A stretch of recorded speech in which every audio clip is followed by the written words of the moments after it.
మన గడపకి న్యాయం కోసం వచ్చిన ఆడబిడ్డలతో రాజకీయమేంద్రా మొన్న మధ్యన యాత్ర సినిమాలో వైఎస్ రాజశేఖర రెడ్డి పాత్రలో నటించిన మమ్మూటి పలికిన డైలాగ్ ఇదే.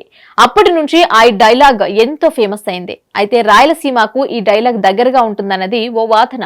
ఇప్పుడు అదే వాదన వినిపిస్తున్నారు వైఎస్ షర్మిల. కాంగ్రెస్ పగ్గాలు తీసుకున్న ఆమె కడప ఎంపీగా పోటీ చేస్తోంది. ఆమె సోదరుడు జగన్ కి గట్టి ఫైట్ ఇస్తుంది. గెలుపు దిశగా పరుగులు పెడుతోంది. శతవిధాలుగా ప్రయత్నం చేస్తోంది. చివరకు సెంటిమెంట్ అస్త్రాలను సైతం వదులుతున్నారు. ఇది కడప ప్రజలకు ఎంతవరకు ప్రభావితం చేస్తాయో చూడాలి.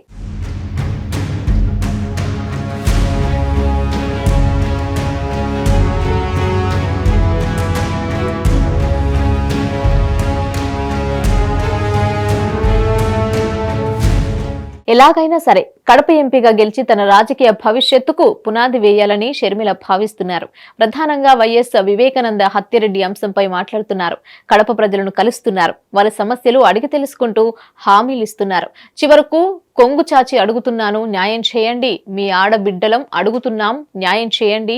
మీ వైఎస్ఆర్ బిడ్డలం అడుగుతున్నాం, న్యాయం చేయండి అంటూ సెంటిమెంట్ అస్త్రాలను సంధిస్తున్నారు. ఇవి విపరీతంగా వైరల్ అయ్యాయి. ప్రజలను ఆలోచింపచేస్తున్నాయి.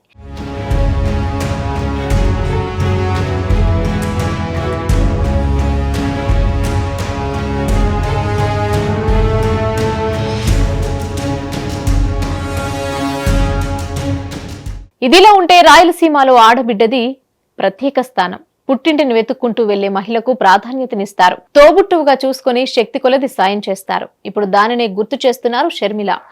తోడబుట్టిన అన్న తమకు అన్యాయం చేశాడని ప్రజలే సోదరులుగా మారి తమకు న్యాయం చేయాలని కోరుతున్నారు. అయితే దీనిపై వైసీపీ సోషల్ మీడియా భిన్నంగా స్పందిస్తోంది.